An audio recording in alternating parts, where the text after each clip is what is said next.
بسم الله الرحمن الرحيم تبارك الذي بيده الملك وهو على كل شيء قدير الذي خلق الموت والحياة ليبلوكم أيكم أحسن عملا وهو العزيز الغفور الذي خلق 7 سماوات طباقا ما ترى في خلق الرحمن من تفاوت فارجع البصر هل ترى من فطور ثم ارجع البصر كرتين ينقلب إليك البصر خاسئا وهو حسير ولقد زينا السماء الدنيا بمصابيح وجعلناها رجوما للشياطين وأعتدنا لهم عذاب السعير وللذين كفروا بربهم عذاب جهنم وبئس المصير إذا ألقوا فيها سمعوا لها شهيقا وهي تفور تكاد تميز من الغيظ كلما ألقي فيها فوج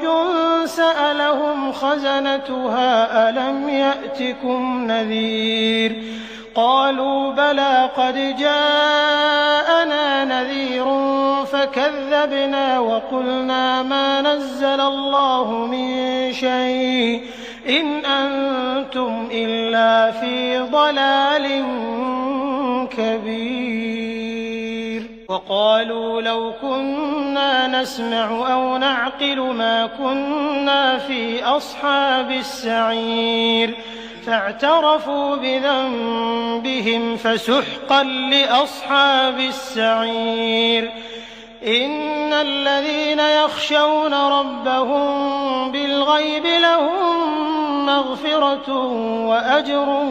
كبير وأسروا قولكم أو اجهروا به إنه عليم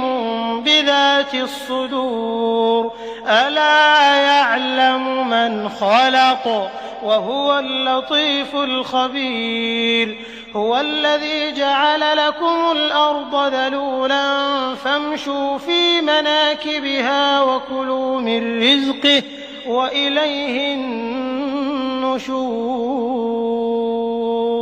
أأمنتم من في السماء أن يخسف بكم الأرض فإذا هي تمور أم أمنتم من في السماء أن يرسل عليكم حاصبا فستعلمون كيف نذير ولقد كذب الذين من قبلهم فكيف كان نكير أولم يروا إلى الطير فوقهم صافات ويقبضن ما يمسكهن إلا الرحمن إنه بكل شيء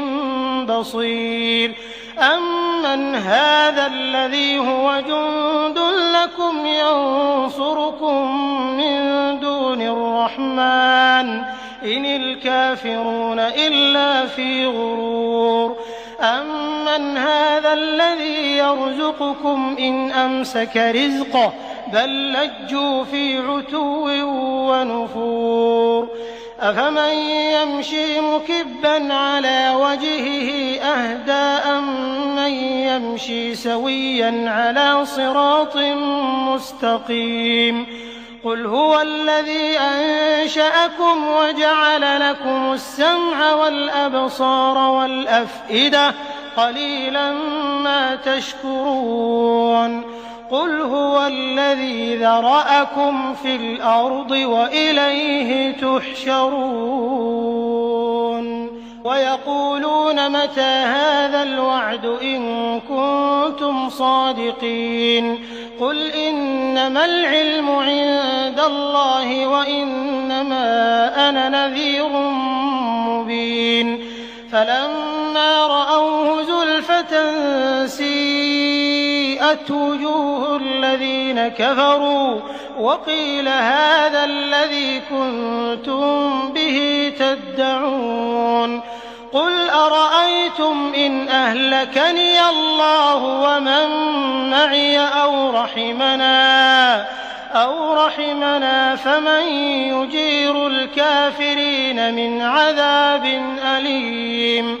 قل هو الرحمن آمنا به وعليه توكلنا فستعلمون من هو في ضلال مبين قل أرأيتم إن أصبح ماؤكم